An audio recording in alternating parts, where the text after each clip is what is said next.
አክብሮታዊ ሰላምታዬ በያላችሁበት የምድር ዳርቻ ሁሉ ይድረሳችሁ። ሰላም ጤና ይስጥልኝ ክቡራትና ክቡራን የዩቲዩብ ቻናል ቤተሰቦች እንደምን ቆያችሁኝ? የሰዓቱን ሰበር መረጃ ይዤ ቀርብ ያለው አብራችሁኝ ቆዩ።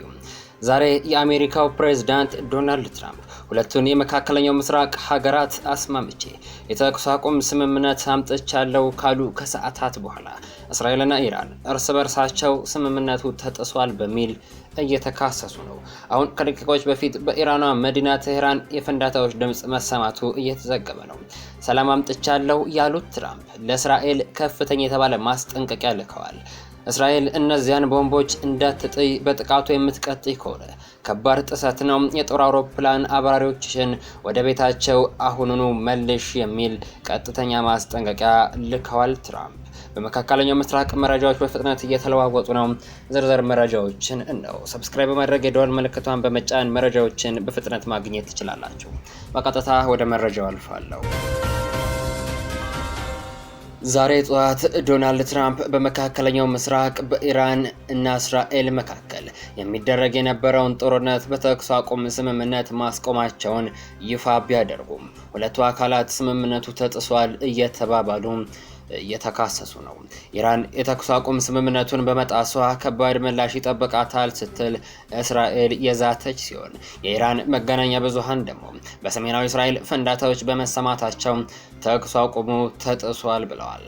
ዓለም በሁለቱ ሀገራት ተኩስ አቁም ተደስቶ ሳይጨርስ ሁለቱም ስምምነቱን በመጣስ እየተካሰሱ ነው።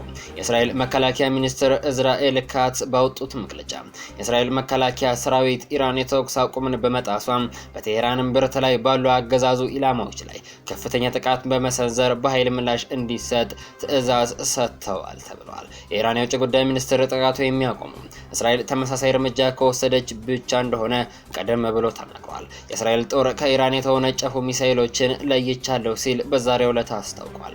የአየር መከላከያ ዘዴዎች ስጋቱን ለመጥለፍ እየሰሩ ቢሆንም ሰዎች ወደ መጠለያ ገብተው እንዲቆዩ እየተነገራቸው ይገኛል። የእስራኤል መከላከያ ኃይል IDF ዋና አዛዥ ወታደራዊ ኃይላችን ለኢራን ድርጊት ከባድ ጥሰት በማለት የኃይል ምላሽ ይሰጣልን ብለዋል።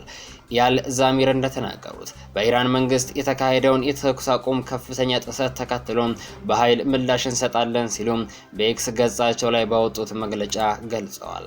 ይህ በእንዲህ እንዳለ ኢራን ደግሞ በበኩሏ ስምምነቱን እስራኤል ጥሳዋለች የሚል ውንጀላን አስተላልፋለች። የኢራን መገናኛ ብዙሃን በሰሜናዊ ኢራን ፍንዳታዎች በመሰማታቸው ተኩስ አቁሙ ተጥሷል ብለዋል። በኢራንና በእስራኤል መካከል የተኩስ አቁም መደረጉ ቢነገርም በሰሜናዊ ኢራን ማዛንዳራት ግዛት ውስጥ ፍንዳታዎች መሰማታቸውን ነዋሪዎች ተናግረዋል። ለኢራን እስላማዊ አብዮት ዘብ ጓድ ቅርብ የሆነው ፋርስ የተባለው የዜና ወኪል እንዳለው ከዋና ከተማዋ ቴህራን በስተሰሜን ማዛንዳራን ግዛት ውስጥ በምትገኘው ባቦልሳር ከተማ ውስጥ ፍንዳታዎች ተሰምተዋል።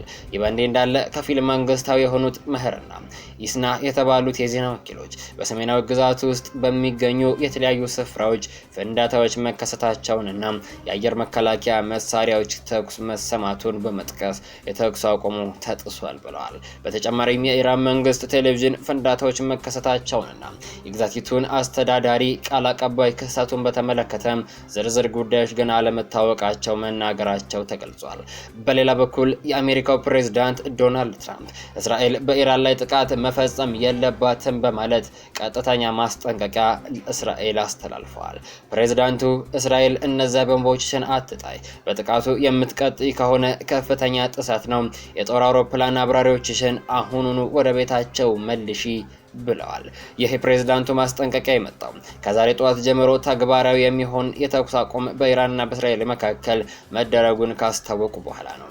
እስራኤል በትራምፕ ሀሳብ መስማማቷን ሳታሳውቅ ኢራን ደግሞ ጥቃቱን የምታቆመው እስራኤል ካቆመች ብቻ ነው ብላለች። የመካከለኛው ምስራቅ ሁኔታ በየደቂቃዎቹ ልዩነት ይለዋወጣል።